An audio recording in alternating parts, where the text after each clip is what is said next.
What's up, guys, and welcome to the Real Local People podcast here in the AdventuREalty studio. So we do a lot to try to give you guys information about our area, where to live, where to eat, where to, things to do. But this podcast is all about the people of Southern Indiana. So today I've got with me Seth Lieber, who is the Visitor Experience Manager for Southern Indiana Tourism, or SoIN Tourism, as we were just talking about, kind of branded SoIN. But Seth, how's it going, man? It's going great. Thanks for having me. No problem. Well, tell us a little bit about yourself. Gosh, let's try and keep it short, right? No, I want to hear from the beginning. You were born, then what? Born on a cold February day. So from New Albany originally, right? Born and raised. And then really loved my time here. But for most of us who end up kind of going into the performing arts, there's not a lot of opportunities in this area. I played sports and did all that, but I was very much more talented on the stage. Sure. Yeah. I started as a cellist and things, and that sort of trained my ear, and that turned into the performing arts. Cool. And honestly, didn't know, like many, what I wanted to do in college. Sure. I knew that I was kind of good at this thing. So somehow I was accepted into the Chicago College of Performing Arts at Roosevelt University. Nice. Right in downtown Chicago. So I did my BFA there. It was an amazing, amazing program. And it's a conservatory, which is different from a normal college education because most of my time was spent performing. Oh, okay. Nice. So 90% of my coursework. I've heard that term conservatory before. Conservatory, I didn't know what it meant, so now I know. So just a few of the things that I did were a few general education classes, but even my history and all was through the lens of the arts. Sure. So that was really neat. My class was 25 and we graduated 12. Wow. So a very intense and strict program, And I really loved my time there, and I was lucky enough to work in college, work right outside of college. So I worked in the city of Chicago, and you name it in the arts, I did it. Yeah. From opera to TV and film and all that. It was a really cool career. And funny enough, I had one of those experiences where one day I thought, I'm just going to go to this audition and explore. I hadn't been on an audition for a bit. And I ended up being accepted into the Royal Conservatory of Scotland, which is one of the top performing arts colleges in the world. So is that where I know Jeff High at one point took a show to Scotland. Is that the same? Is that it's that close? Same spot? It's very close. Yeah, that's I believe always go to the Edinburgh Festival. Yes. So they were in Edinburgh, and I was down in Glasgow, so about an hour away. But during my time over there, we did perform at the Edinburgh Festival. Okay, cool. So it's a very great opportunity for artists all over to come to Scotland and see other types of theater and a variety of arts. Yeah. The school was amazing, though. A lot of the graduates now are like David Tennant and Alan Cumming, and if anybody is watching Slow Horses, the lead on Apple Television, Jack Loudon, he's a graduate. He's like a year or two ahead of me. I mean, just amazing artists come out of there. And I was lucky enough to get work right outside, and it started moving in some different directions, casting direction and movement direction. I had a really cool project where I was helping choreograph movement for these zombies in a movie, right? And I'm in this small council flat, what they would call it, in the middle of Glasgow. And the guy I'm helping kill that day, I'm like, I know this guy. Oh my gosh. This guy's been in Braveheart, eventually Game of Thrones. His name's James Cosmo. I'm like, oh my gosh, I'm helping kill this guy on screen. It was really, really neat. That's awesome. So it was a great time over there. Eventually my visa ran out, so I came back home, continued working in the arts, different industries, ended up teaching theater in higher education, met my wife, and then when it was time to settled back in New Albany. My wife works in Louisville, so great place to raise a family. So you met your wife back here in town after you were back? Okay. Yeah. Gotcha. And when it was time to, settle those roots, New Albany is just a phenomenal, you don't think it, you leave thinking, gosh, I'm never going to come back. But truly, if you're want to be close to your family and want to raise a family, New Albany's pretty unbeatable. We've had a couple guests come through now that say, it's just like, why New Albany or why Jeff? It's like, well, we didn't find, we stopped through on the way somewhere else and we never found anything better and just liked it. That's exactly, the area has grown like, honestly, I could have never imagined when I was here. There's actually a term I'm called, in people who leave and come back are being called boomerangers. Oh yeah. So, we leave for a while and then we come back, and worked in other industries. And then one day when I was looking for something new, I just wasn't feeling like I was enjoying my work.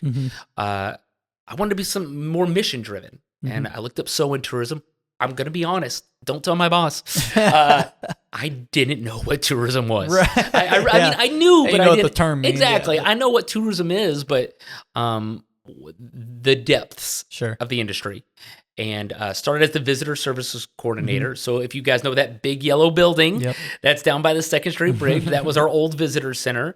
And they were hoping to move out of that location. That was kind of one of the first projects I started taking on, and have fallen in love with tourism. It's one of those things where your skills meet your place in life and your knowledge, and it just comes together. And so about 2.5 years with SoIN Tourism, I'm now the visitor experience manager. So transitioning a little bit into a new role within the organization and in the tourism industry, and loving every second of it. Yeah. So what does that entail, the visitor experience manager? What exactly are you doing? So what we're finding now, especially in tourism, this role is becoming more and more popular, is looking at it from the visitor perspective.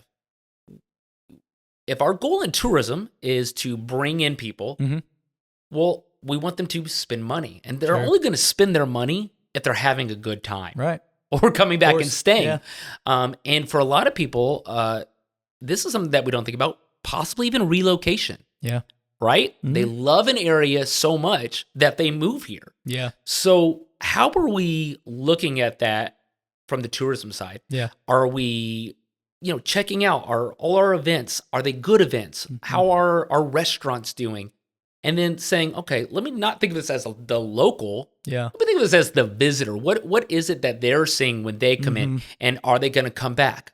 Are they going to recommend it to a friend? And that's kind of where the visitor experience role comes in. How can we make this even a better experience for our visitors? So do you all really focus around, like, say, Derby or Thunder and those? Do you really hit it hard because so many visitors are going to come in during those times that you're trying to make an impression? Those are areas that we absolutely look at. And it's also easy to think about even things like Harvest Homecoming, right? We've got people just from outside the area coming into those events. Right. And our week-to-week things, we see a lot of Louisville people coming over for events like Jammin' and Jeff. That's, a lot of visitors coming over. Yeah. And people stay with friends and family, right? So farmers markets, these are little things that we don't always think about, different ways tourism comes in. Yeah. Yeah. So I heard that you emceed those events over at Jammin' and Jeff. So what's all that about? Yeah. Well, obviously, I'm not afraid to talk. Yeah. That's not good. Yeah, we're gonna put this podcast. This is a 2-hour podcast, everybody. So just sit down, strap in. Exactly. Yeah, get a coffee. It's just another chance to get on stage, share my love for the area, share what else is going on in the area, because Jammin' and Jeff is a phenomenal event. There are also Friday concerts in downtown New Albany, the bicentennial concerts. There are things like First Fridays in New Albany. There are things at the Depot in Jeffersonville. This is just an opportunity. My job is to sort of know what's going on. And any chance that I can get to share what's going on, give me a call. Yeah, exactly. I'm happy to take a microphone and let people know. And really, at the end of the day, you're not like the parks department in the sense that you're stuff that's only by the city. You really want things like, privately owned restaurants or things like that. Those are all as involved or more involved in the tourism process as anybody else. There is a great expression, and I think I'm saying it right, but tourism is what's called like a horizontal industry because it touches everything. Yeah. It really, truly touches everything. Restaurants, visitors got to eat, locals got to eat, but visitors got to eat. Okay, well, then you need to employ wait staff. You need to employ that. And then you think about transportation. That's part of tourism. Places to stay, things to do. And then you got to think about all the people who work in those places. So tourism really affects so many more industries than just I'm going to travel. Right. It's a much bigger industry than that. Yeah, absolutely. So what is SoIN Tourism? Yeah. Is this a private entity that is contracted by the city? Is it how does all that work? All right, everybody sit down. Okay. Yeah, we nerding out. All right, now. here we go. The sort of simplified explanation is SoIN Tourism is a DMO, a destination marketing organization. Okay. We market the area. Sure. You may see other terms. Some people say destination management organization. They may have more of an effect on curating events and things like that. And you may also see the term CVB, Convention and Visitors Bureau. Okay. So there's a couple phrases there, but they're all in the same category. Okay. Now, what's interesting is that we don't work for the cities. We work with the cities. So that's an important distinction. Sure. We have our own budget that can't be pulled from. We do report to a board, and that board is made up by appointees of places like the city of New Albany, city of Jeff, township of Clarksville. Gotcha. So we do report to them, and that helps us with making sure that we're hitting all the areas and really staying on task to supporting visitation in the area. So where does that you say you have your own budget? Where does the budget come from? This is really interesting, and no clue until I joined. Again, this is one of those things where I didn't know. The innkeeper's tax. Okay. So when you stay at a hotel, lodging, Airbnb, Airbnbs are included. A lot of people are like, does that? Yep, Airbnbs are in there. There's the innkeeper's tax. You'll see that on your bill. That essentially forms our budget. It is the innkeeper's tax of Clark and Floyd counties. Okay. That is 6%, and that 6% makes up how we work. Gotcha. An interesting thing, though, and this is what's really cool about SoIN, this isn't every DMO in the state of Indiana. It is with ours, is 4.5% is our budget. Again, our day-to-day costs, our operations, and how we market. 1.5% of that, though, and this is really cool. You guys got to look this up. Goes into our Tourism Capital Development Fund, which is money that we put in, and we say we're going to reinvest in the community. That's huge. We're not going to just sit there and take that. That we are going to reinvest.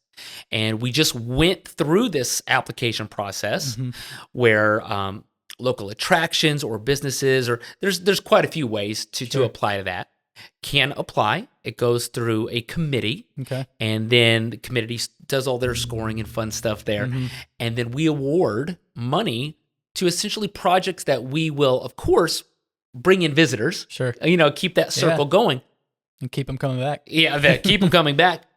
But I think the easiest thing to think about when you think about tourism, and this is what truly I've fallen in love with this mission, is that when visitors leave, say there's a park, right?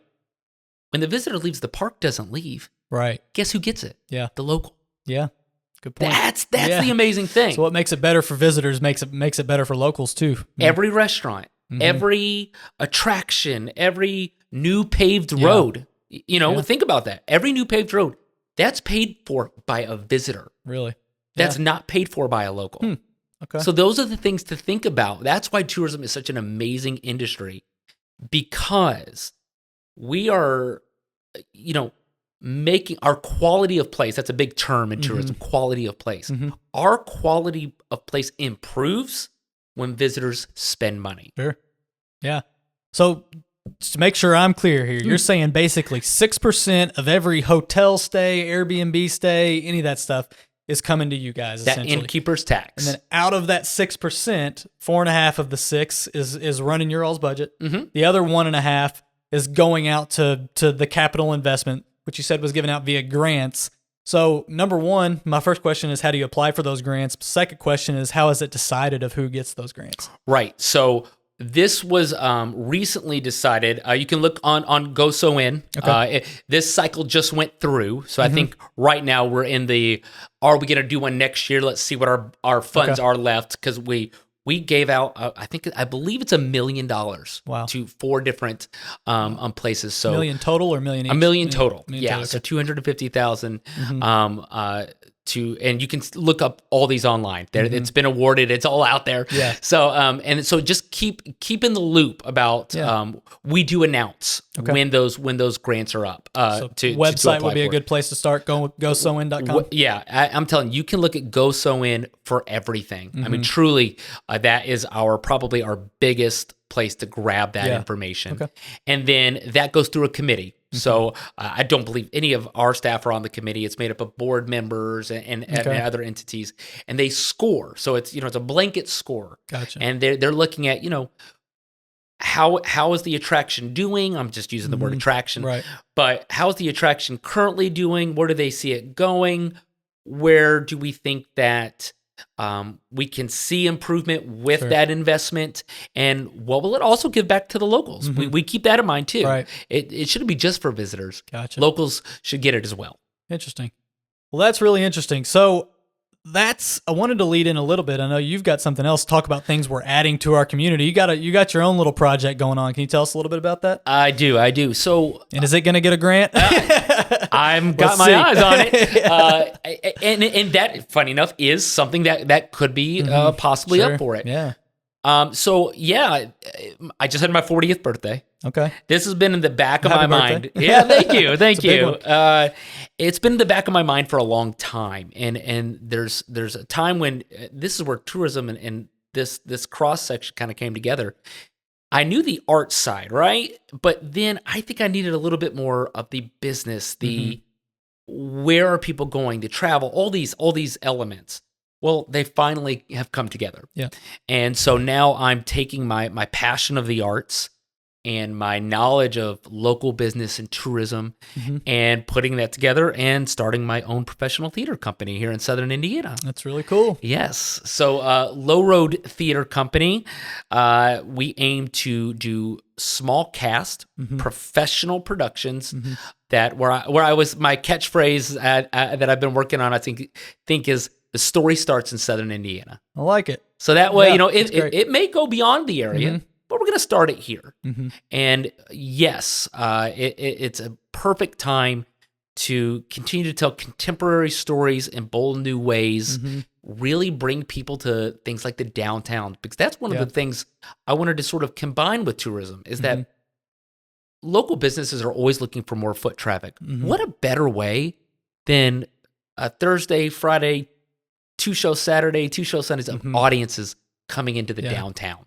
So is the goal of this, will you have like an actual location for the new theater company, or will it be just like planted shows in various places and venues in Southern Indiana? Yeah, I think we're going to keep it mobile. Okay. And the idea being that I think we can reach more audiences. There is a factor of overhead. So if we can keep our costs low, that's what's going to be beneficial.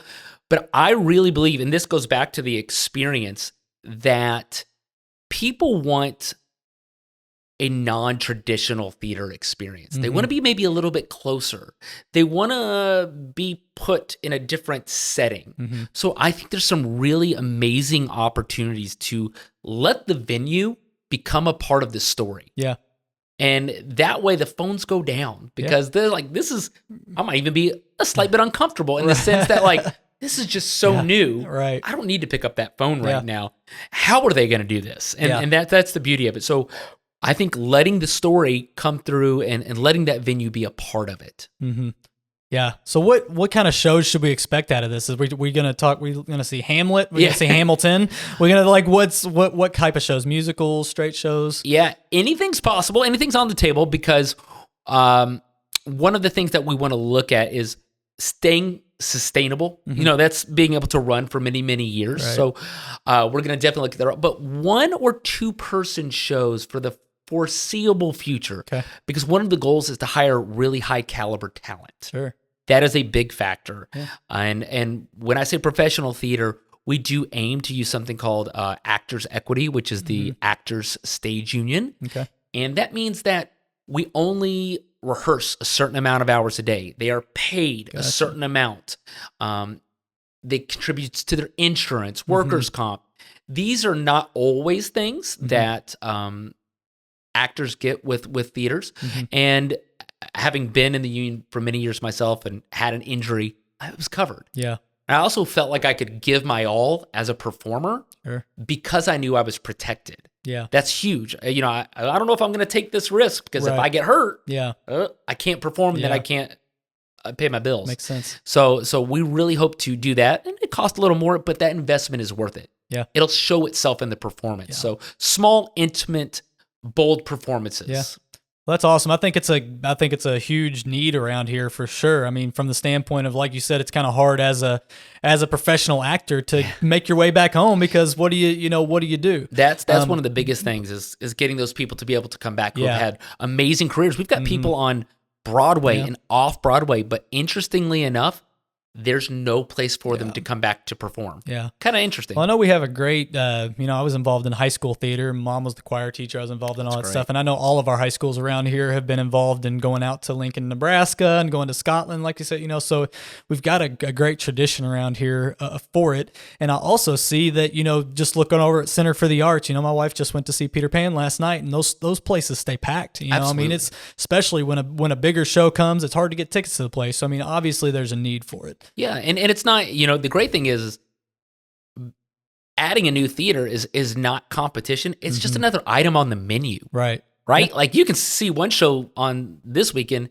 and go see our show the next week. Completely different things. It's just more opportunities. Yeah, definitely. I love it. Well, Seth, I appreciate you coming on today, man, and I give my one little pitch at the end of this. So we do these to try to give you guys good information and everything, but the way we make money is by selling houses. Absolutely. So if anybody watching this is looking to buy, sell, or invest, if you're looking to buy, sell, or invest, always, then give us a call. We'd be happy to help. So, Seth, thanks again, man. Happy to be here, and thanks for the opportunity. Yeah, absolutely.